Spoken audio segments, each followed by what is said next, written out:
Hi friends, எல்லோரும் எப்படி இருக்கீங்க? நல்லா இருக்கீங்களா? ஒரு விழிப்புணர்வு வீடியோ தான் அந்த வீடியோ. என்னன்னா, இந்த மேலே நிற்கிது பாருங்கள், இந்த வண்டி வந்து வேலை செய்கிறதுக்காக வந்த வண்டி இன்னொரு இடத்துலேருந்து வந்துச்சு. வேலை செய்யும் பார்த்தா வேலை செய்யலை, இன்ஜினை ஆஃப் பண்ணவே இல்லை. அது உள்ளே உட்காந்துருக்கிறவர் ஒரு இந்திக்காரு.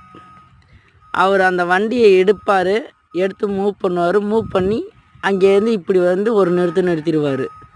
அப்புறம் மறுபடியும் கொஞ்சம் நேரம் ஒரு 10 நிமிஷம் 20 நிமிஷம் இல்லைன்னா ஒரு 30 நிமிஷம் நிறுத்தி போட்டுட்டு மறுபடியும் திரும்பி வண்டி எடுப்பார்.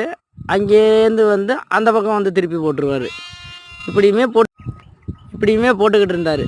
என்னடா அவர் பிரட்டி போடுறாரு வண்டி அப்படின்னு நான் நினச்சிக்கிட்டு, சரி என்ன தான் கடைசி வரைக்கும் செய்கிறாருன்னு பார்ப்போம் அப்படின்னு நான் பார்த்தேன். கடைசி வரைக்கும் அவர் திருப்பி தான் போட்டார் வண்டியை. கடைசி வரைக்கும் வண்டியை ஓட்டவே இல்லை. அப்போ அந்த வண்டியில் உள்ள டீசல் செலவு என்ன ஆகுது, இதில் இவங்களுக்கு சாப்பாடு செலவு, இதில் சம்பளம், இதெல்லாம் கவர்மெண்ட்டுக்கு எவ்வளோ லாஸு. இது இல்லாமல் தமிழனை மட்டும் வேலைக்கு வச்சா வேலையே செய்ய மாட்டான். தமிழன் வேலை செய்யாமல் தான் இந்த இந்தியா வந்து வளர்ந்துச்சு.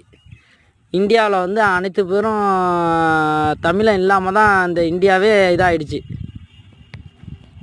சரி, அது கிடக்குது, விடுங்க.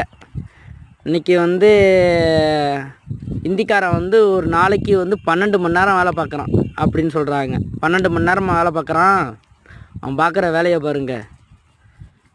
நம்ம ஆளுங்கள்லாம் ஒரு நாளைக்கு வந்து இப்போ காலைல 9 மணிக்கு போகிறாங்கன்னா, 9 மணிக்கு வேலைக்கு போகிறாங்கன்னா, எப்படியும் சாயந்தரம் 6 மணி வரைக்கும் வேலை நடக்கும். எப்படியும் ஒரு டீ சாப்பாடு 1.5 மணி நேரம் ரெஸ்ட்டு கொடுப்பாங்க. அப்படியே இருந்தாலும் நம்ம ஆளுங்க இந்த சிகரெட்டு பீடி அதுமாரி ஏதாச்சும் பற்ற வைக்கிறாங்கன்னா ஒரு 1/2 மணி நேரம் எடுத்துப்பாங்க. மற்றபடி பாக்கி உள்ள நேரத்தில் வேலை செஞ்சுட்டு வந்துடுவாங்க. ஆனால் இவங்க வேலை செய்கிறேன்னு சொல்லிட்டு இங்கே உள்ள வண்டியை அங்கே நிறுத்தி போடுறது, அங்கே போகிற வண்டியை இங்கே நிறுத்தி போடுறது, இப்படிமா சொல்லி ஏமாற்றிட்டு திடுறாங்க. நாங்கள் வேலை பார்க்குறோன்னு சொல்லிட்டு. இதில் கேட்டால் ஒன்று சொல்லிப்பாங்க, எங்களுக்கு கம்மி சம்பளம் அப்படின்னு. கம்மி சம்பளம் தானே, ஏன் வர அப்படின்னு கேட்டால் நம்ம பாவத்தை வாங்கிறதுக்கு வராங்க. அவங்களும் பிழைக்க மாட்டாங்க, நம்மளையும் பிழைக்க விட மாட்டாங்க. அதுமாரி இந்த இந்திக்காரனும் பண்ணிக்கிட்டு இருக்காங்க. 3 வருஷமாக போட்டுக்கிட்டு இருக்காங்க இந்த பைபாஸை. இன்னும் எத்தனை வருஷம் வரைக்கும் போட போகிறாங்கன்னு தெரில.